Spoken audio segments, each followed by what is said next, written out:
ሰዋታችሁ ስትጨነቁ በእውነት ይሄን ቃል አስቡት፣ አንብቡት፣ አውጡና ሰይጣን ለምንድን ነው አባት እንደሌላችሁ እናት እንደሌላችሁ የሚያሳስባችሁ? መልስ የሚሰጥ አምላክ እንደሌላችሁ ሁሉ፣ የሚፈርድ ዳኛ እንደሌላችሁ ሁሉ፣ በእውነት አባት እንደሌላችሁ ሁሉ፣ አስተዳዳሪ መጋቢ እንደሌላችሁ ሁሉ፣ ራሳችሁን እንደፈጠራችሁ ሁሉ ራሳችሁን ወደ መቃብር ትሸኛላችሁ እንዴ? ክርስትናችን ይችን እንኳን መልስ ያልሰጠናል። በስደት ዘመን መጠጊያ የሚሆንን አምላክ አይደለም እንዴ? እናት አባት በሌለን ዘመን የሙት ልጆች ተሆኑ ዘንድ አልተዋችሁም ብሎ ቃል የገባልን እሱ አይደለም እንዴ? እምበላው እምጠጣው አጣው ብሎ እንዴት ያዝናል ሰው? እንኩ ስጋዬም ብሎ ምንን ጠጡ። ይህን የመሰለ ስጦታ ለማን አለው? በእውነት ይህን የመሰለ ስጦታ የምትወድ ሰው ሰጧቸው ያውቃል? በጣም ነው የምታሳዝኑት በእውነት። ከተቀበለከው ስጦታ በህይወት ዘመን ውድ ስጦታ የትኛው ነው ብትባሉ ይህን ቃል ልጠቅሱት አትችሉም፣ አይመጣላችሁም። ለምን? እንደ ስጦታ አትቆጥሩትም። ሰው በሚያውቀው መንገድ ብቻ አይደለም አንተን የሚፈውስህ። በቃ በዚህ ድልድይ ካላሻገረኝ ይሄ ድልድይ ከተሰበረ በምን ልሻገር ይችላል ብሎ የሚያስብ እግዚአብሔር አንድ ድልድይ ብቻ ነው ያለው። አንተ የምታውቀውን ብቻ ነው የሚያውቀው እግዚአብሔር። አንተ በምታውቀው መንገድ ብቻ ነው አንተን የሚመራ እግዚአብሔር። ግን በእግዚአብሔር ላይ ያለን እምነት መላላቱን ነው የሚያሳየው። ክርስቲያኖች ይሄ ሁሉ ተስፋ መቁረጥ። ስለዚህ ወገኖች እግዚአብሔር በፈቀደልን መንገድ ነው የምንኖረው። ይህን ማመን ይገባናል። በስመ አብ ወወልድ ወመንፈስ ቅዱስ አሐዱ አምላክ። እኔ የምለውን ትላላችሁ።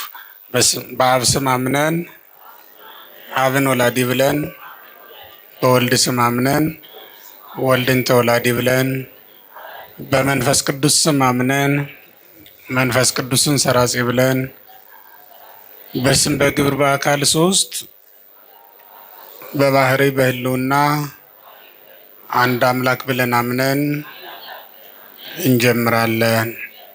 ከሰማይ ሰማያት በወረደው ከድንግል ማርያም በተወለደው ቅድመ ዓለም ከአብ ያለ እናት ቅድህረ ዓለም ከቅድስት ድንግል ማርያም ያለ አባት ሁለት ልደት ባለው በአንድ ጌታ በኢየሱስ ክርስቶስ እናምናለን።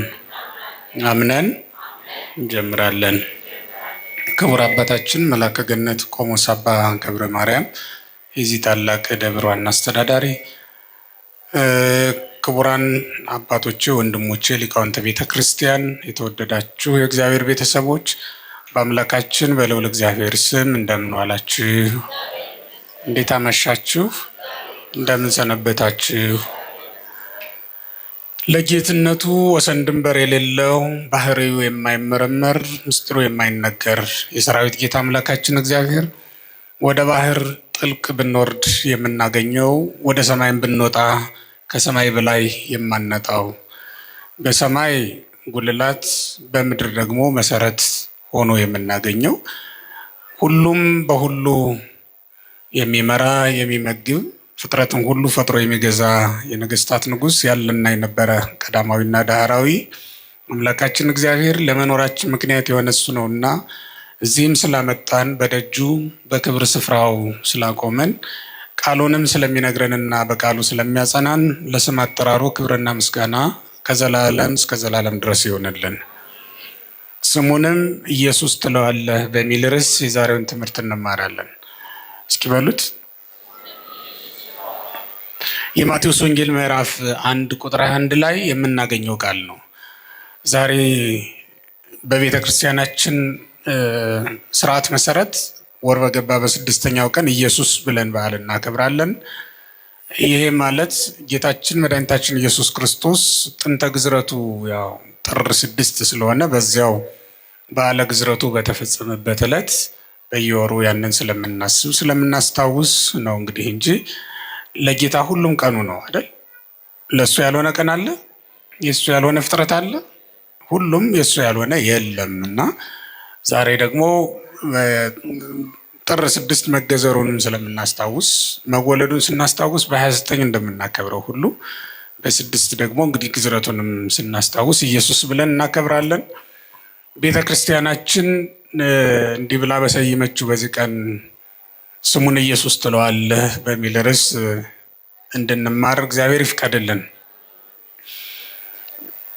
ወንጌላዊው ቅዱስ ማቴዎስ እንደነገረን የእግዚአብሔር መልአክ ከላይ ይዞት የመጣ ስም ነው። ይሄ ስም ለዮሴፍ ነው የነገረው። ዮሴፍ በዚያ ሰዓት የነበረበትን ሁኔታ ስትመለከቱት መጽሐፍም እንደሚነግረን በጭንቀት ውስጥ ነበር። ወድቀ ዮሴፍ ውስጥ ተጽዕኖ መዋግደ ህሊና ነው። በጽኑ የሀሳብ ፈተና ውስጥ የሀሳብ ማዕበል ውስጥ ወድቆ ነበረ ዮሴፍ። በዚያ ፈተና ውስጥ እያለ ተደሞ መጥቶበት እንቅልፍ ይዞት ሳለ ነው በህልም የእግዚአብሔር መልአክ የጌታችን የመድኃኒታችን ኢየሱስ ክርስቶስን መወለዱን ነግሮት ድንግል እንደምትወልድ ነግሮት የምትወልደውን ደግሞ ስሙን ኢየሱስ ብሎ እንዲያወጣው ስም የማውጣቱን ማዕረግ ለሱ ሰጥቶት ሄዷል። እዚህ ላይ በደንብ እንድታውቁት የሚያስፈልገው በብሉይ ኪዳን ስም ማውጣት ቀላል ነገር እንዳይመስላችሁ። እንደዚህ ዘመን ሰው ጎረቤት አምጥቶልን ወይም ከጎዳና ላይ አግኝተነው የምናወጣው ስም አይደለም። በዚያ ዘመን የነበረው ራሱን የቻለ አካሄድ ነበረው። እሱም በኋላ ላይ እንመጣበታለን። ዮሴፍን ግን ምንድን ነው ወደ ጭንቅ እንዲገባ ያደረገው? በሀሳብ እንዲያዝ እንዲወጠር ያደረገው እንቅልፍ እስኪጥለው ድረስ ማለት ነው። ሰው የሚያንቀላፋው በምግብ ብዛት የእንቅልፍ ማዕበል ያሰጥመዋል። በሀሳብ በጭንቀት ብዛት የእንቅልፍ ማዕበል ያሰጥመዋል።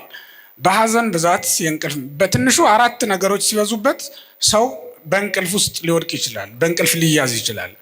አንደኛው የሀሳብ ወይም የጭንቀት ብዛት ነው ብያቸዋለሁ። ሁለተኛው የሀዘን ብዛት ሰውን በእንቅልፍ ውስጥ ሊወድቅ እንዲችል ያደርገዋል። ሶስተኛው የምግብ ብዛት እንዲሁ ሰውን በእንቅልፍ ውስጥ እንዲወድቅ ሊያደርግ ይችላል። አራተኛው የሥራ ብዛት በእንቅልፍ እንዲያዝ ሊያደርገው ይችላል። ለእያንዳንዳቸው ምሳሌ ማምጣት ይቻላል፣ ግን ትምህርታችን ስላልሆነ ወደዚያ አንሄድም። ዮሴፍ አሁን በጭንቀት ውስጥ የወደቀበትና እንቅልፍ እስኪይዘው ድረስ በሀዘን ውስጥ እንዲወድቅ ያደረገው ሀዘን ነው ወይም የሀሳብ መብዛት ነው። ምክንያቱም በዚያ ሰዓት ያልተደረገ ነገር በቤቱ ተደርጓል። ድንግሊቱ ጸንሳ ተገኝታለች። ዮሴፍ ከቤተ መቅደስ ሲቀበላት እንዲጠብቃት ነው የተሰጠችው። በዚህም ምክንያት በንጽህና በቅድስና ሊጠብቃት በቤቷ ኖሯት ንግድ ሂዷል። በቤተ ክርስቲያናችን ታሪክ እንደሚታወቀው ሲመለስ ጸንሳ አግኝቷታል። የመጽነሷ ነገር እንግዳ ሆኖበታል። መኑ ገሰሰ አክናፈ ድንግልናኪ መኑ ቀረጸ አክናፈ ድንግልናኪ ብሎ ጠየቃት። በነገረ ማርያም ላይ እንደተጻፈው ክብረ ድንግልናዋን የገሰሰ የነካ ይኖር ይሆን ብሎ ተጨንቆ እሱንም ጠይቋታል። እምነ መኑ ጸነስኪ ከማን ጸነስሽ ሲላት ከመንፈስ ቅዱስ አለችው። ከመንፈስ ቅዱስ መጽነስ ያለ ተፈትሖ ማህፀን መጽነስ እንደምን ይቻላል? ይሄ ለዮሴፍ እንግዳ ነገር ሆኖበታል። ምንም እንኳን በነቢያት በመጻሕፍት ጉዳዩን የሰማው ቢሆንም ሲደረግ ግን ይገርማልና ሲሰሙትና ሲደረግ ይገርማል አንድ ነገር። ስለዚህ ይሄ ድንቅ ነገር በዘመኑ በቤቱ በውስጡ ሲደረግ ባጠገቡ ሲደረግ አስደናቂ ነገር በመሆኑ ዮሴፍ በሀዘን ውስጥ እንዲወድቅ አድርጎታል ማለት ነው። ሌላው ደግሞ ከቤተ መቅደስ ከሄደ ካህናት የተቀበላት ናት፣ አደራ ናት እና አደራ ባለማክበሩ ባለመወጣቱ ጠብቆ ባለማቆየቱ በዚህም ሌላ ሀዘን በዮሴፍ ላይ ወድቆበታል። ሶስተኛው ደግሞ ስለ እሷ ፍቅር በሀዘን ውስጥ ወድቋል። አሁን በዚህ ምክንያት አይሁድ ሕጋችን ነው ብለው በድንጋይ ይወግሯታል፣ በእሳት ያቃጥሏታል ብሎ ስለ እሷን መጥፋት የሚጨነቅ ሆኗል። ጻድቅ ሰው ስለ ሰው ይጨነቃልና የዮሴፍ ጽድቁ በእነዚህ ምክንያቶች የተገለጠ ሆኗል። አንደኛው ስለ እሷ በመጨነቁ ጽድቁ ተገልጣለች። ሁለተኛው ደግሞ ክብረ ድንግልናዋን ያሳጣት ማን ይሆን ይችን ብላቴና ብሎም እንዲሁ ተጨንቋል። ለእሷም ንጽህና ተጨንቆላት ያዝን ነበረ ማለት ነው። ይሄ ሁሉ ጽድቁን ገልጦለታል። ቅዱስ ወንጌልም እንደሚነግረን 2 ሰዎችን ወንጌላውያን ጻድቃን ብለው ጠርተዋል። በሉቃስ ወንጌል ምዕራፍ 1 ላይ ዘካርያስና ሚስቱ ኤልሳቤጥ ጻድቃን ተብለው ተጠርተዋል። በዚህ መጽሐፍ ላይ ደግሞ በዚህ ምዕራፍ ላይ በማቴዎስ 1 ላይ ማለት ነው ዮሴፍ ጻድቅ ተብሎ ተጠርቷል።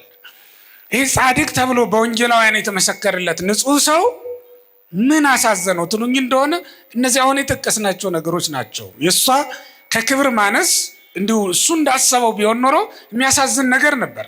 ሰው ከክብር ሲያንስ፣ ሰው ከድንግልናውን ሲያጣ፣ ሰው ቅድስናውን ሲያጣ ካላሳዘነ ምን ሊያሳዝን ይችላል? ሰው ሲርበው ሲጠማው ብናዝንለት ይደክመዋል፣ ያማዋል፣ ይሞታል ብለን ነው። ይከሳል፣ ይጠቁራል ብለን ነው። ሰው ንጽህናውን ቅድስናውን ሲያጣ ብናዝንለት ግን ከእግዚአብሔር ይለያል ብለን ነው። እውነት ለመናገር ቢረበው ቢጠማው ከዚህ ምድር ህይወት ይወገድ ይሆናል። ይሄን ምድር በዚህ ምድር በህይወት መቆየት ላይችል ይሆናል። ንጽህናውን ቅድስናውን ድንግልናውን ሲያጣ ግን ከዘላለም ህይወት ይባረራል። ከዚህ ምድር በሞት ቢወሰድ በእግዚአብሔር መንግስት በህይወት ይኖራል። በእግዚአብሔር መንግስት በህይወት የመኖር እድልን ካጣ ግን ምን እድል ፈንታ ይኖረዋል? በእውነት ሰው ሆነን ለመፈጠራችን ዋናው ጥቅሙ ራሱ እኮ በእግዚአብሔር መንግስት ሕያው ሆኖ መኖር ነው አይደል እንዴ? የሰው እኮ አንዲት እድል ፈንታ ናት ያለችው፣ እሷም በእግዚአብሔር መንግስት ሕያው ሆኖ መኖር ናት እንጂ ሌላ ጥቅም እኮ የለውም። የሰው ልጅ በምድር ላይ እንዳሻው ቢበር እንዳሻው ቢሽከረከር ምንም ጥቅም የለውም እኮ። ዋናው የሰው ልጅ ሰው የመሆን ጥቅሙ በሰማይ ከብሮ ገኖ የዘላለም ህይወትን አግኝቶ መኖር ናት። አንድ ብቻ ናት ጥቅሙ ያለችው የሰው ልጅ በሰማይ የሚያገኛት ጽድቅ ናት። እሷም በዚህ ምድርማ እንስሳትም ይኖራሉ፣ አራዊትም ይኖራሉ። በዚህ ምድር በህይወት የመኖር መብት ለሰው ብቻ አይደለም ለእንስሳትም ተጠብቆላቸው ይኖራሉ። የእንስሳት መብት ተሟጋች የሚባል እኮ ተቋም አለ ራሱን ችሎ። እንደውም አንዳንድ ጊዜ የእንስሳት መብት ሳይበልጥ ይቀራል ከሰው መብት። አንዳንድ ሀገራት ላይ የእንስሳት መብት ከሰው በልጦ ልታገኙት ትችላላችሁ። ሰው በየመንገዱ ወድቆ ልታገኙት ትችላላችሁ። የእንስሳት መብት ተሟጋች ግን አለ። እኔ አንድ ቦታ ላይ ያየሁትን በመሰክር ወሬኛ አልባልም። ስዊድን ከተማ ላይ የመድኃኔዓለም ቤተክርስቲያን አለ። የኛ ቤተክርስቲያን የኢትዮጵያ ኦርቶዶክስ ተዋሕዶ ቤተክርስቲያን ጥንታዊ ነው ይታወቃል። እና ቤተ መቅደሱን ለመስራት አዲስ ቤተክርስቲያን ለመስራት ቦታ ተፈቅዶላቸዋል። ግን እዚያ የተፈቀደው ቦታ ላይ ዛፎች አሉ። እነዚያ ዛፎች ላይ ቤት ሰርተው የሚኖሩ ወፎች አሉ። እንግዲህ የአዲስ አበባ ሕዝብ ይህን ስማ በደንብ። ምክንያቱም ከእናንተ የተሻለ ዶሮ የሚኖሩ ወፎች አሉ። ከእናንተ ያልኩት እንዲያው ክፍለ ሀገር ወጣ ብለንም ጎጆ ብንሰራ መንግስት ዝም ሊለን ይችላል አይቶ እንዳላየ። አዲስ አበባ ግን ከባድ ነው አይደል? በልማትም በምንም ብዙ ነገር አለ እና እነዚያ ወፎች ጎጆ ሰርተውበት የሚኖሩ ሁለት ዛፎች ስላሉ እነሱ እንዳይቆረጡ ተብሎ ቤተክርስቲያኑ ስንት ዓመት ነው ዘግይቷል። እስካሁን ድረስ አልተሰራም ገና። ቤተክርስቲያኑ የሚሰራበት ቦታ ላይ እነዚያ ዛፎች ቆመዋል። እነዚያን ዛፎች ሲቆርጥ ቤተክርስቲያኑ ለወፎች ጎጆ መስራት አለበት መጀመሪያ። እንግዲህ ያስቡት፣ ለወፍ ደግሞ እናንተ ጎጆ ሰርታችሁለት አይገባም። ራሱ የሰራው ላይ ነው የሚኖረው። ስለዚህ እነዚያ ወፎች መብታቸው ተጠብቆ የእንስሳት መብት ተሟጋች የሚባለው ነው እንግዲህ አልፈቀደም። እሱ እስኪስማማ ድረስ ክርክሩ ይቀጥላል ማለት ነው በፍርድ ቤት። አንዳንድ ጊዜ እንዲህም አይነት ነገር አለ ማለት ነው። ሰው በምድር ላይ የሚኖረው ኑሮ ከእንስሳት የተለየ ላይሆን ይችላል። እንስሳትም በምድር ላይ በህይወት የመኖር መብት አላቸው። መብታቸው ተጠብቆ ይኖራል። ይበላሉ፣ ይጠጣሉ። እነሱም እንዲያውም እነሱ 24 ሰዓት ሊበሉ ይችላሉ። አንተ የምትበላው በቀን አንድ ጊዜ 2 ጊዜ ሊሆን ይችላል። በምድር ላይ በላባቸው በወዛቸው የማይበሉ እንስሳት አራዊት ናቸው፣ ያገኙትን በልተው ስለሚኖሩ። ሰው እንዲያውም በምድር ላይ በመከራ ነው የሚኖረው። መርገም የተላለፈውም በሰው ልጅ ላይ ነው። እንደምታውቁት የሰው ልጅ የበደለም እሱ ነው፣ ኃጢአት የሰራም እሱ ነው፣ መርገምም የተላለፈበት እሱ ነው፣ ጽድቅም የተሰጠው ለሱ ነው። ስለዚህ ልዩ የምንሆነው እኛ በሰማይ ባለችው ተስፋ ነው እንጂ በምድር ላይ ባለው ተስፋ አይደለም። በምድር ላይ ስላለው ተስፋ ማንም ቢሆን ሞኝ ሊሆን አይገባውም። በምድር ላይ በምንኖረው ኑሮ ከእንስሳት ከአራዊት የተለየን አይደለም።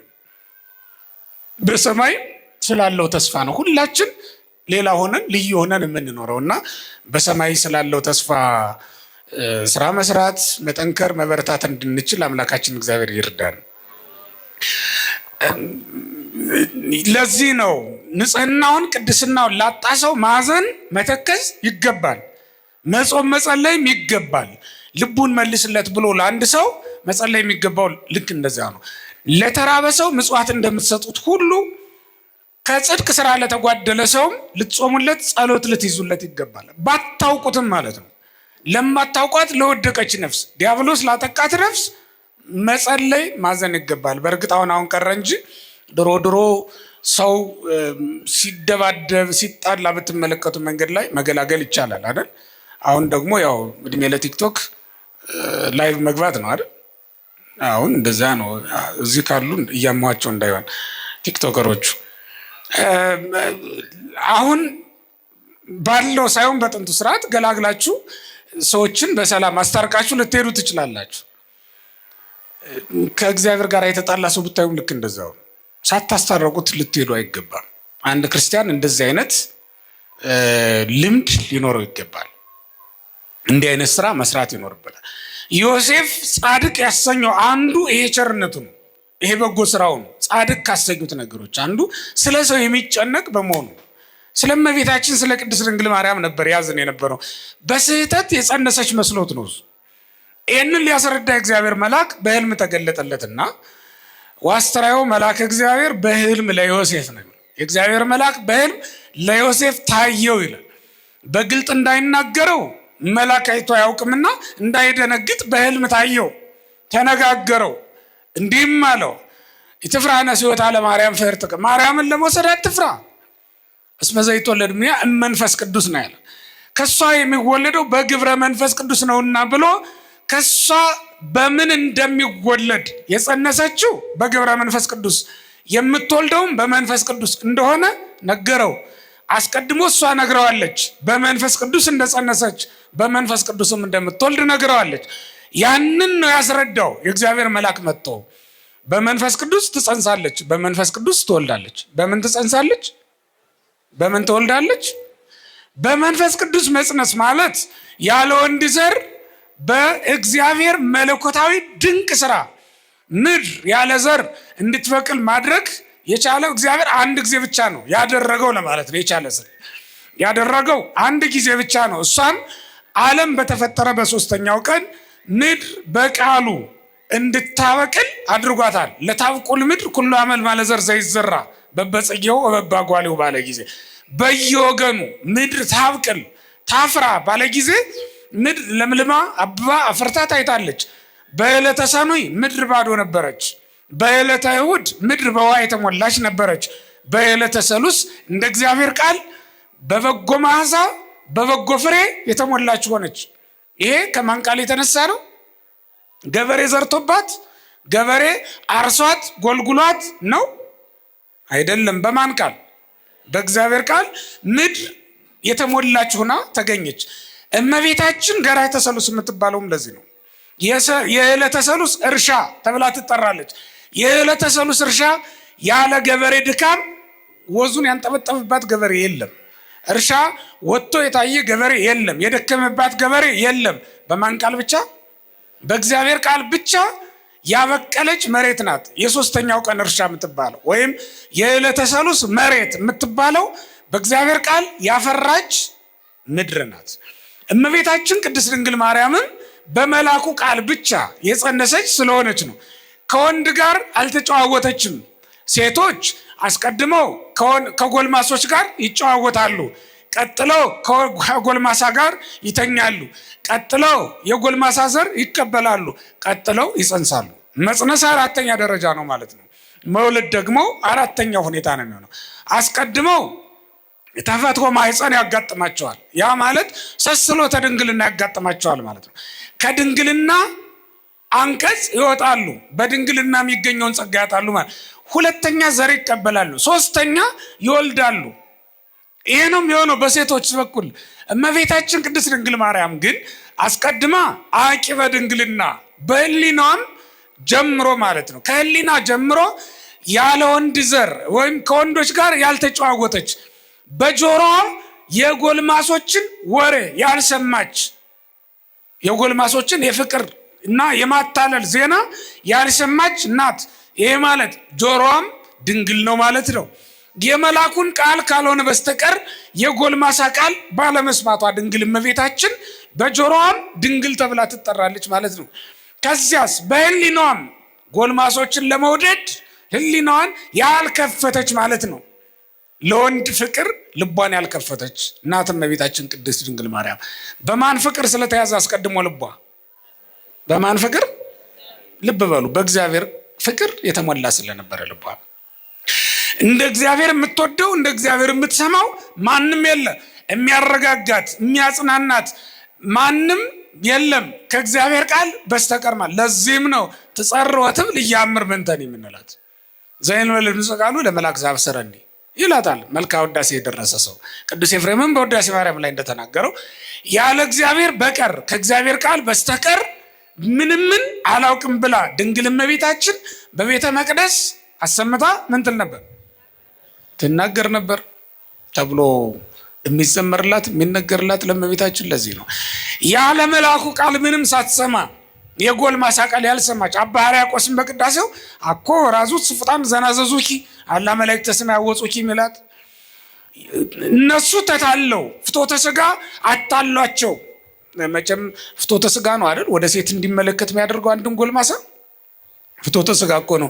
እንዲያው አይወለዳትን ሴት እንቅፋት ሲነታት ደፋ ልበልልሽ የሚያሰኘው እኮ ምንድን ነው? ምናልባት እኮ ያ እንቅፋት የመጣው ወንድ ቢሆን እያየህ አትሄድም ደንባራ ሊል ይችላል። ሴት ከሆነች ግን ደፋ ልበልልሽ ብሎ ቀድሞ ሊደፋላት ይችላል። ይሄንን የሚያደርገው ከውስጡ የሚቀጣጠል ነገር ይኖራል። እንደዚህ አይነት ስሜት ያለባቸው ጎልማሶች ያረጋጉሽ ያታለሉሽ አይደለም። ጎዳሽ ብለው ወንዶች የሚያታልሏቸው የሚያረጋጓቸው ሴቶች አሉ አይደል?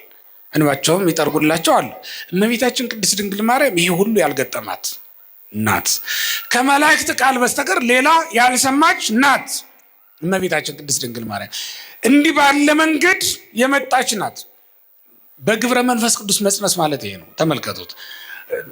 ድንግልናዋንም ያስጠበቃት መንፈስ ቅዱስ ነው። ሕሊናዋን የዘጋው የቆለፈ ለዚህ ዓለም የታተመች እንድትሆን ያደረጋት ነቢዩ ነግሮናል። ነቢዩ ሕዝቅኤል እኮ የተናገረው አልወዘዋዘይ ነው ለእግዚአብሔር ኃያላን በውስጥ የታወጣ የኃያላን አምላክ ገብቶባታልና ማንም ሊገባባት የማይችላት እንደሆነች ነግሮናል።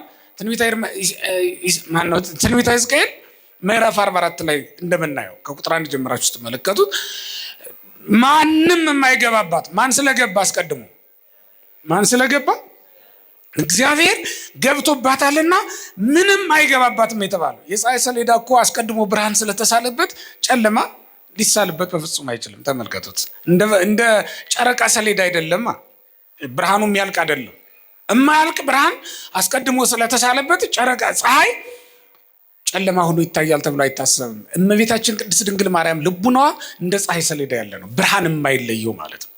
እንደ ጨረቃ አይደለም። ጨረቃ የቅዱሳን ምሳሌ ነው። የማን የቅዱሳን ምሳሌ? በደንብ ልብ በሉ።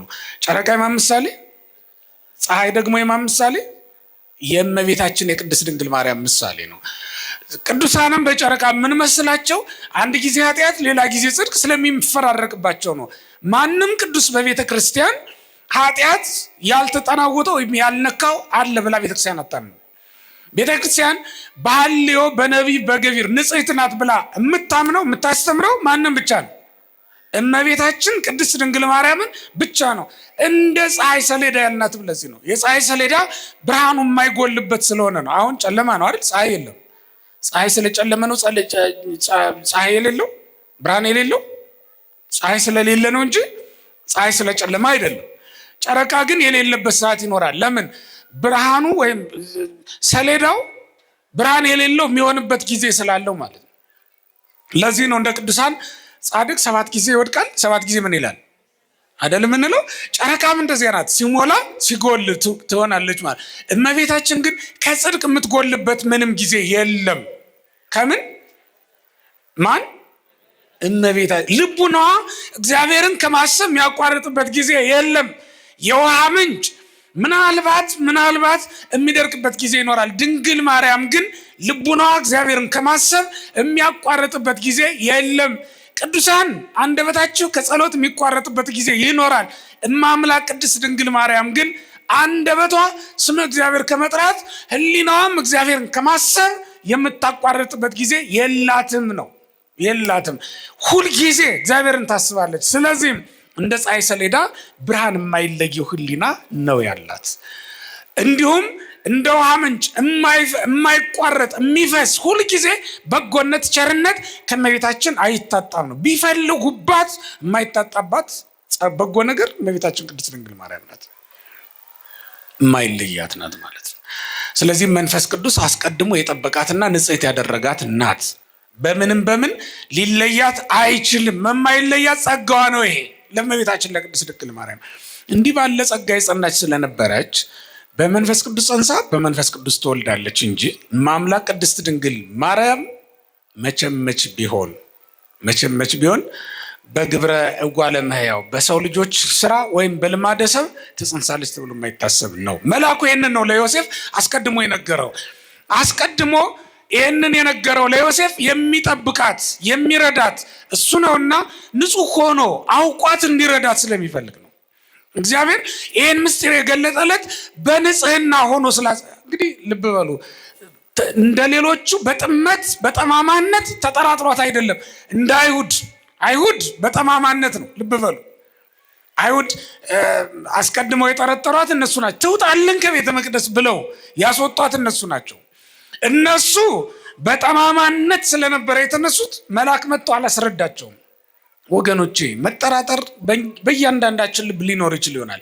በብዙ ነገር ስለ ስጋውና ስለ ደሙ ጥርጣሬ ሊኖርባቸው ይችላል። ስለ ክብረ ድንግል ማርያም ጥርጣሬ ሊነሳባቸው ይችል ይሆናል። ስለምትጸልዩት ጸሎት በስዕላት ፊት ቆማችሁ ስትጸልዩ አሁን ይሄ እንደተባለው እንደው ይሰማኛል ልትሉ ትችላላችሁ። መቼስ ይሄ ሚዲያው የማያመጣው ፈተና አለ? መቼስ ውጭ ላይ የምንሰማው የባዕዳን ትምህርት የማይፈጥርብን ፈተና አለ? እንዲህ አይነት ሀሳብ በውስጣችሁ ሊፈጠር ይችል ይሆናል። ግን ክርስቲያኖች በአንድ ነገር ልንስማማ ይገባናል። ክፉ ሀሳብ በልባችን ሊወጣ ሊወርድ ይችላል።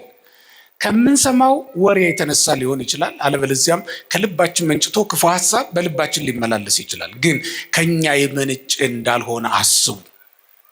ክፉ ነገር ሁሉ ከኛ የበቀለ አይደለም። ከማን ነው?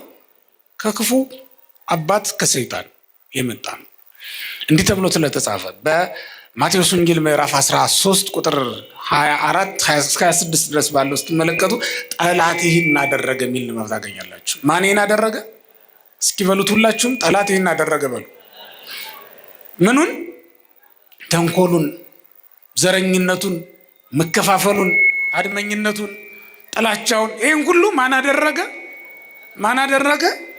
ወንድሞቻችን በእኛ ላይ የሰሩትን አድማ ሁሉ ማን አደረገ? ወንድሞቻችን እህቶቻችን በእኛ ላይ ያስቀመጡትን እንቅፋት ሁሉ ማን አደረገ? ጠላት ይህን አደረገ ብሎ ለማለፍ እግዚአብሔር አቅሙን ድሉን ይስጠን። እንደው ይህን ብለን ስለማናልፍ ነው እንጂ እኮ በእውነት ትናንት ሰዎች ያደረጉብን ነገር ሁሉ ማን ያደረገው ነው? ጠላት ያደረገው ነው። ለምንድን ነው በወንድሞቻችን የምናሳበብ? ለምንድን ነው እህቶቻችን የምንጠላ? ትናንት በተደረገው ነገር ጠላት አደረገ ብለን ማናልፍ ለምንድን ነው? በእውነት ክርስቲያኖች እንክርዳዱን ሁሉ እኮ የሚዘራ ማን ነው? ጠላት ነው። ማንም ሰው ከጠላት በተቀበለው ነገር ነው እየተዋጋን ያለው። ከራሱ ባልሆነ መሳሪያ ነው እየተዋጋን። እኛም ራሳችን በሰዎች ላይ ክፉ ነገር አድርገን ከሆነ የሰይጣን መልእክተኛ ሆነናል። የዲያብሎስ ዘር እንዲባዛ ምክንያት ሆነናል ማለት ነው። ክርስቲያኖች እንዲህ እንዳንሆን እግዚአብሔር ይጠብቀን። ጠላት ይህን አደረገ ነው የሚለው። ጠላት ይህን ሊያደርግ ይችላል። ክፉውን ነገር ሁሉ ከጠላት ነው። እኛ ጥርጣሬ ከመጣብን ከጠላት ነው ብለን እንለፈው። በጣም የሚታወቁ ሰዎች አሉ። እንደው እየተጠራጠርከውን ብጸልይ እንደው እግዚአብሔር ሲሰማኛል ብለው ጸሎት እስከ ማቋረጥ ድረስ የሚደርሱ ሰዎች አሉ።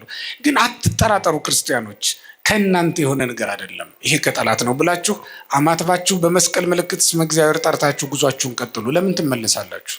በጣም ሞኝ ሰው ማን እንደሆነ ታውቃላችሁ? እንቅፋት ሲመጣው ቆሞ የመታውን እንቅፋት በመመልከት ጊዜ የሚያጠፋ ሰው ነው። ቆሞ በመመልከት እንደውም አንዳንዱ ቆሞ ድንጋዩን ይመታዋል መልሶ። ምን አይነት ሞኝነት እንደሆነ አስቡ። ድንጋይን ብትመታው ምን ይሆናል? የሚሆነው ነገር አለ? ብትፈልጠው ብትቆርጠው ምንም ነገር እኮ የለውም። ብትወረውረው ገደል ብትከተው ያው ነው፣ ለውጥ የለውም። እና ቆመው እንቅፋቱን ላይ ትኩረት የሚያደርጉ ሰዎች አሉ። መንገዳችንን መቀጠል ነው ለእኛ ለውጥ የሚያመጣ። ከዛ በኋላ አስተውሎ መሄድ ነው ለእኛ ጥቅም ሊያመጣ የሚችለው። እንቅፋት ከመታህ ሁለት ነገሮች ልብ በል። አንደኛ መንገድህን አታቋርጥ። ሁለተኛ ድጋሜ እንቅፋት እንዳይመታ ተጠንቀቅ፣ አስተውል ማለት ነው። ይህን ካደረግ በቂ ነው። ለምን ትቆማለህ? መቀጠል ነው። አይሁድ ግን ከልባቸው ጥመት የተነሳ ከጠማማነታቸው የተነሳ ስለነበረ መልአክ ልኮ እግዚአብሔር ችግራቸውን አልፈታላቸው። በክፋት ከተነሳሳችሁ እግዚአብሔር ችግራችሁን የሚፈታ መልአክ አይልክላችሁ።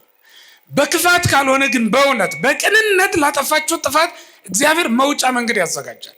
በቅንነት ከሆነ ያደረጉት እነዚያ ሰዎች በእናንተ ላይ አድማ የሰሩት በማህበር ሆነው የገፏችሁ፣ ከማህበር ያስወጧችሁ፣ ከሰንበት ትምህርት ቤት ያባረሯችሁ፣ ከስጋው ከደሙ ያራቋችሁ እነዚያ ሰዎች እንደው በቅንነት ከሆነ እነሱም እንዳይጎዱ እናንተም እንዳትጎዱ እግዚአብሔር መንገድ ያዘጋጃል። ለዚህ ነው ዮሴፍ እንዴማ እንዴት ሊሆናል ብሎ በድንግልና መጽነሷን በድንግልና መውለዷን እኮ እየተጠራጠረ ነበረ። ግን እግዚአብሔር አልጣለውም፣ መልአክ ላከለት፣ የሚመራው መልአክ። እሷ የምትወልደው በመንፈስ ቅዱስ ነውና አትፍራ፣ እሷንም መውሰድ አትፍራ። ፈርቶ ነበራ። ወዲያው በሉቃስ ምዕራፍ 2 ቁጥር 1 ላይ እንደተጻፈው የመቆጠር ወራት ደርሶ ስለነበረ ሊወጣ ነው፣ ወደ ርስቱ ሊሄድ ነው። ከማን የጸነሰችው ቢሉት ከማን ይላል? ምክንያቱም ሊያስቆጥራት ነው። የጸነሰች ሴት ናት። ይዞ የሚሄደው የማን ናት ሊሉት ነው ዘመዶቹ። የማን ናት ይበል? ከማን ጸነሰች ይሉታል። ከማን ይበል? ይሄ ሁሉ አስጨንቆታል። ለዘመዶቹ የሚመልሰውን መልስ ሁሉ ከእግዚአብሔር ይቀበላል። የሚመልሱትን መልስ ሁሉ የሚሰጥ አምላክ በእውነት የምንብላውን ብቻ አይደለም፣ የምንጠጣውን ብቻ አይደለም፣ የምንኖረውን ኑሮ ብቻ አይደለም፣ ለምንጠየቀው ሁሉ መልስ እንድንሰጥ እግዚአብሔር መልስ የሚያዘጋጅ አምላክ በእውነት እንዲህ ያለ ቸር አምላክ እኮ ነው ያለን። ለሚጠየቀው ሁሉ መልስ እንዲሰጥ አዘጋጀለት። እሷ የምትጸንሰው በምንድን ነው? የጸነሰችው በምንድን ነው? የምትወልደው በምንድን ነው ብሎ ነገረው። ስለዚህ ምን አትበል፣ አትፍራ። ፍርሃቱን ጨምሮ አራቀለት። ተመልከቱ። ለምን ትፈራላችሁ ክርስቲያኖች? ኑሮ ስለተወደደ ዋጋ ስለጨመረ ለምን እንፈራለን? የሚያኖር ማን ስለሆነ? ግን በእግዚአብሔር ላይ ያለን እምነት መላላቱን ነው የሚያሳየው። ክርስቲያኖች ይሄ ሁሉ ተስፋ መቁረጥ፣ ይሄ ሁሉ ራስን ማጥፋት፣ እንዲህ በምድር ላይ በእውነት መልስ የሚሰጥ አምላክ እንደሌላችሁ ሁሉ፣ የሚፈርድ ዳኛ እንደሌላችሁ ሁሉ፣ በእውነት አባት እንደሌላችሁ ሁሉ፣ አስተዳዳሪ መጋቢ እንደሌላችሁ ሁሉ፣ ራሳችሁን እንደፈጠራችሁ ሁሉ ራሳችሁን ወደ መቃብር ትሸኛላችሁ እንዴ? ይህን ያክል ተስፋ መቁረጥ በእኛ ዘንድ ለምንድን ነው የመጣው? ክርስትናችን ይችን እንኳን መልስ ያልሰጠናል። በእውነት በመራቆት ዘመን ልብስ የሚሆነን ኢየሱስ ክርስቶስ አይደለም እንዴ? በመራብ ዘመን ምግብ የሚሆነን አምላክ አይደለም እንዴ? በስደት ዘመን መጠጊያ የሚሆነን አምላክ አይደለም እንዴ? እናት አባት በሌለን ዘመን የሙት ልጆች ትሆኑ ዘንድ አልተዋችሁም ብሎ ቃል የገባልን እሱ አይደለም እንዴ? እናት አባት የለኝም ብሎ እንዴት ሰው ተስፋ ይቆርጣል? በእውነት እንዲህ የሚለውን ቃል እያነበበ በወንጌል እናት አባት ባይኖሯችሁ እንዲህ የሚለውን ቃል አታስታውሱም? በእውነት የሙት ልጆች ትሆኑ ዘንድ አልተዋችሁም። እስኪ በሉት ይህን ቃል። ሰዋታችሁ ስትጨነቁ በእውነት ይህን ቃል አስቡት፣ አንብቡት፣ አውጡና። ሰይጣን ለምንድን ነው አባት እንደሌላችሁ እናት እንደሌላችሁ የሚያሳስባችሁ? የሙት ልጆች ትሆኑ ዘንድ ምን አለላችሁ? ይህ እኮ ለአንተ የተነገረ ነው። ይሄ ለአንቺ የተነገረ ነው። ይህ ለሁላችንም የተነገረ ቃል ነው። በበዓል ማጌጥበት፣ እንደ ሰዎች የምዘናከትበት፣ ሰው ፊት የምቆምበት ልብስ አጣሁ ብሎ ሰው እንዴት ይጨነቃል? በእውነት ምክንያቱም ቅዱስ መጽሐፍ በክርስቶስ የተጠመቃችሁ ሁላችሁ ማንን ለብሳችሁታል ነው የሚለው። እስኪ በሉት ይህን ቃል። ማንን ለብሳችሁታል? ይህን ቃል የተጻፈለት ምዕመን እንዴት በእውነት ተስፋ ይቆርጣል? ልብስ አጣሁ ብሎ እንዴት ያዝናል? እንዴት ያዝናል? በእውነት እምበላው የምጠጣው አጣሁ ብሎ እንዴት ያዝናል ሰው? እንኩ ምንም ብሉ፣ ኧረ በሉት በደንብ ምንም ብሉ፣ ስጋዬም ብሉ፣ ምንም ጠጡ። ይህን የመሰለ ስጦታ ለማን አለው? በእውነት ይህን የመሰለ ስጦታ የምትወዱ ሰው ሰጧቸው ያውቃል? በጣም ነው የምታሳዝኑት በእውነት።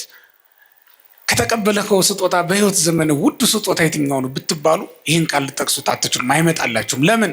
እንደ ስጦታ አትቆጥሩትም፣ እንደ ቀላል ስጦታ ስለምንቆጥረው። ግን ከዚህ የሚበልጥ ስጦታ ሰጧችሁም ያውቃል? ማንም የለም፣ ማንም የለም። ቀለበት ካጠለቀልሽ ተንበርክኮ ፍቅር ካቀረቡን ፍቅር ካሰጡን ሰዎች የሚበልጥ ፍቅር የሰጠን ኢየሱስ ክርስቶስ ነው። ለዚህም ነው በቅዱስ ወንጌል ከዚህ የሚበልጥ ፍቅር ለማንም የለም የተባለው። ምን ስለሆነ? በሞት የሚገለጥ ፍቅር ስለሆነ። በሞት የሚገለጥ ፍቅር የሰጠናል እንዴ? ስለ ባሏ የሞተች ሴት ልትነግረኝ ትችላለህ? ስለ ሚስቱ የሞተ ወንድ ልትነግረኝ ትችላለህ? ሚስቱ ከሞተች በኋላ ሌላ ህይወት የሚቀጥል ወንድ አይደል እንዴ በምድር ላይ ያለው? ባሏ ከሞተ በኋላ ሌላ ህይወት የምትቀጥል ሴት አይደል እንዴ ያለችው? አረ የምንሰማው ብዙ ነው። ሚስቱ ልትወልድ ሄዳ እስክትመለስ እንኳን ብቻውን የማይቆይ ወንድ አይደል ያለው? ባሏ ወጣ ሲል እንኳን ብቻዋን መሰንበት የማትችል ስራ ደርሶ እስኪመለስ ስራውን ጉዳዩን ፈጽሞ እስኪመለስ መታመን የማትችል ሴት አይደል ያለችው? እግዚአብሔርን ፍቅር በማን ትተኩታላችሁ? በማንስ ትመስሉታላችሁ? በእውነት በማንም የማይተካ በማንም የማይመስል ፍቅር ነው ያለው ኢየሱስ ክርስቶስ የሰጠን ፍቅር። ለስም አጠራሩ ክብር ይግባው። እንዲህ ባለ መንገድ እግዚአብሔር እኛን ወዶናል። ለዮሴፍ የሚመልሰው መልስ ሳይቀር ነው የሰጠው። መንፈስ ቅዱስ በላለው በቃ አዲስ መልስ ነው። ለዓለም አይገባም፣ ለሰው አይገባም። ግን ይህን ተናገር አለው። ለሰው ባይገባውም አንተ ግን የምትኖረው በተአምር ነው። ለሰው አይገባውም። አንተ ግን የምትኖረው በእግዚአብሔር ፈቃድ ነው፣ በእግዚአብሔር ስልጣን ነው። ትዳር የመሰረትከው በእግዚአብሔር ፈቃድ። ከአንተ የሚበልጥ ደሞዝ ያላቸው ሰዎች አሁንም በጭንቀት ውስጥ ናቸው። ትዳር አልመሰረቱም፣ አልበቃቸው ብሎ እየተጨነቁ ነው ያሉት። ከኛ የሚበልጥ ኑሮ ያላቸው ሰዎች አሁንም አንተ ግን ሁሌ ትደሰታለህ። ምስጢሩ ግን ከክርስቶስ ነው፣ ከሃይማኖትህ ነው፣ ከወንጌል ቃል የተነሳ ነው። መጽናናታችን በወንጌል ቃል ነው።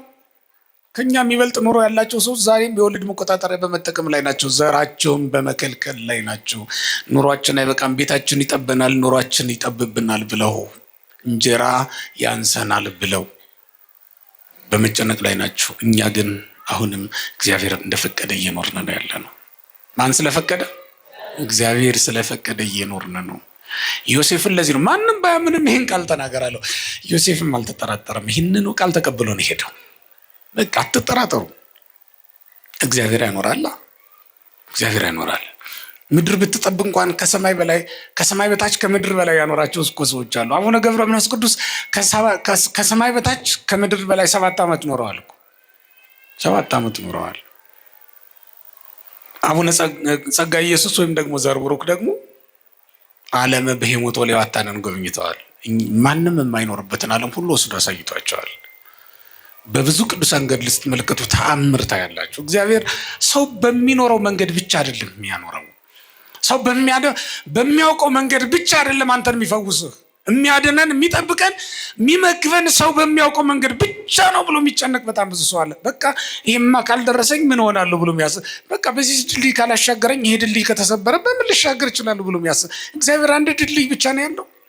እግዚአብሔር አንድ ጥበብ ብቻ ነው ያለው አንተን የሚፈውስበት። በእውነት አንተ የምታውቀውን ብቻ ነው የሚያውቀው እግዚአብሔር። አንተ በምታውቀው መንገድ ብቻ ነው አንተን የሚመራ እግዚአብሔር። እንደ ሙሴ በዚያ መንገድ ነበር እንደ ህዝቡን ሊመራቸው ያሰበው? በዚያ መንገድ እኮ አይደለም። ሙሴ 40 ቀን ሊያገባቸው ነበር አይደል እንዴ ያሰበው የወሰነው? ግን እግዚአብሔር የፈቀደው ነው የሆነው። ስለዚህ ወገኖች እግዚአብሔር በፈቀደልን መንገድ ነው የምንኖረው። ይህን ማመን ይገባናል። ይህንን ብሎ ነው ለዮሴፍ ሂድ ብሎ የሰደደው። ከዚያ በኋላ ስሙንስ ማን ትለዋለህ? ኢየሱስ ትለዋለህ። ማን ትለዋለህ? ለዮሴፍ የአባትነት ማዕረግ ሲሰጠው ነው ይላል ቅዱስ ዮሐንስ አፈወርቅ ይህን ቃል ሲተረጉም። ለዮሴፍ የአባትነት ጸጋ እየሰጠ፣ ምክንያቱም በዚያ ዘመን ስም የሚያወጣ አባት ነው። በሉቃስ ወንጌል ምዕራፍ 1 ላይ ስንመለከት ኤልሳቤጥ ዘካርያስ ሳይጠየቅ ምን ይባላለች? ዮሐንስ ይባል ብላ ስም አወጣች። አይ አባት ሳይጠየቅ ብለው ወደ ማን ነው የሄዱት? ወሰአለ ለውሃ እንደውም ወረቀት ስጡኝ ብሎ ለመነ። ገና አንደበቱ አልተፈታም ስለነበረ። ከዚያስ ወረቀት ሲሰጡት ብራናው ላይ ዮሐንስ ብሎ ጻፈ። ወዲያውኑ ሲጽፈው አፉ ተፈታና ዮሐንስ ይባል ብሎ ስም አወጣ። ሲጸነስ የአባቱን አፍ ዘጋ። ሲወለድ ደግሞ የአባቱን አፍ ምን አለ? ማን ነው እሱ? ዮሐንስ። ይሄ የአባት ወግ ስለነበረ ነው። ለዮሴፍም ምንም እንኳን በሱ ዘር ያልተጸነሰ ቢሆንም ጌታ የሚያሳድገው ግን እሱ ነውና የአባትነቱን ጸጋ አልነፈገውም ይላል። እንዲያውም እመቤታችን ቅድስት ድንግል ማርያም ራሷ አባትህ ብላ ስትጠራው ሰምተናል። በሉቃስ ወንጌል ምዕራፍ 2 ላይ አነ ወአቡከ እንዘ ነሐስሰከ አይደል የምትለው? እኔና አባትህ እየፈለግንህ ብላ ተናግራለች እሷም። ስለዚህ በእመቤታችንም ንግግር ስንመለከት መልአኩም ሲናገር የሚጸነሰው በማን ነው አለው? የሚወለደው በማን ነው አለው? ግን አንተ ምኑ ነህ? አባቱ ነህና ማን ትለዋለህ? ትለዋለች አይደለም ያለው፣ ልብ በል፣ ትለዋለህ ነው ያለው። በዘመኑ ስም ማውጣት የማን ስለነበረ? የአባት ፈንታ ስለነበረ ነው። ምክንያቱም ሴቲቱም እንዳታወጣ ሴቲቱ ራሱ ስም የተቀበለችው ከማን ስለሆነ? ከአዳም ነው የተቀበለችው። ሔዋን ትባል አይደል ያላት? ሔዋን ትባል ብሎ ስም ያወጣላት ለዚያ ነው። ለዚህ ይሆን እንዲያውን አሁን ወንዶቹ ቶሎ ብለው ስም ያወጣሉ ለሚስቶቻቸው። ስለዚህ አባት ነበር ስም እያወጣ የቀጠለው ማለት ነው። በዚህ መንገድ የቀጠለ ልማድ ስለነበረ ዮሴፍ ስሙን ኢየሱስ ትለዋለህ ተባለ። ይህ የሰማይና የምድር ስልጣን ያለው ስም፣ ይህ በሰማይም በምድርም የሚመስለውም የሚተካከለው የሌለ ታላቁ ስም እንዲህ ባለ መንገድ ነው የወጣው። የእግዚአብሔር ቤተሰቦች ይሄ ስም የወጣው ለምንድን ነው ትሉኝ እንደሆነ እንዴት የሚያጽናና ትርጉም አለው መሰላችሁ? እስመ ውእቱ ያድኅኖሙ ለሕዝቡ ኃጢአቶሙ፣ ሕዝቡን ከኃጢአታቸው ያድናቸዋልና ብሎ ነው የተናገረው እግዚአብሔር። የእግዚአብሔር መልአክ መጥቶ ሕዝቡን ከኃጢአታቸው ምን ይላቸዋል? እስቲ ይህን ቃል በሉላችሁ። ስሙንም ኢየሱስ ትለዋለህ፣ ሕዝቡን ከኃጢአታቸው ያድናቸዋልና። ከኃጢአት ስለሚያድን ነው ኢየሱስ የተባለው። ልብ በሉ። ምን ስለሚያደርግ? ከኃጢአት ስለሚያድን ኢየሱስ ተብሎ ስሙ ተጠርቷል። ዛሬ ኢየሱስ ብለን የምንጠራው ከኃጢአት የምንፈወስበትን የምንድንበትን ስም ነው ኢየሱስ ብለን የምንጠራው ማለት። ከዚያ በኋላ ሐዋርያት የታመሙ ሰዎችን ለመፈወስም ይህን ስም ተጠቅመውበታል። ማን ብለው? አጋንንትን ለማውጣትም ይህን ስም ጠርተውታል። ማን ብለው? ኢየሱስ ብለው። ታምራት በማድረግ ጊዜ ሁሉ ይህን ስም ጠርተውታል። ማን ብለው? ኢየሱስ ብለው ይህን ስም ጠርተውታል። መልአክ እንደነገረን ከዚያ በኋላ መድኃኒት የሆነውን ይህንን ስም ሳንጠራው ውለን ልናድር አንችልም ማለት ነው። ኢየሱስ ብለን ስንናገር መለኮት ከስጋ ጋር ስጋም ከመለኮት ጋር በተዋህዶ የሚጠሩበት ስም ነው። ይህን ስም ስታስታውሱ ሁልጊዜ ይህን ስም ስትጠሩ እነዚህን ነገሮች አስቡ። አንደኛ ይህን ነገር አስቡ። አንደኛው የተዋህዶ ስም መሆኑን።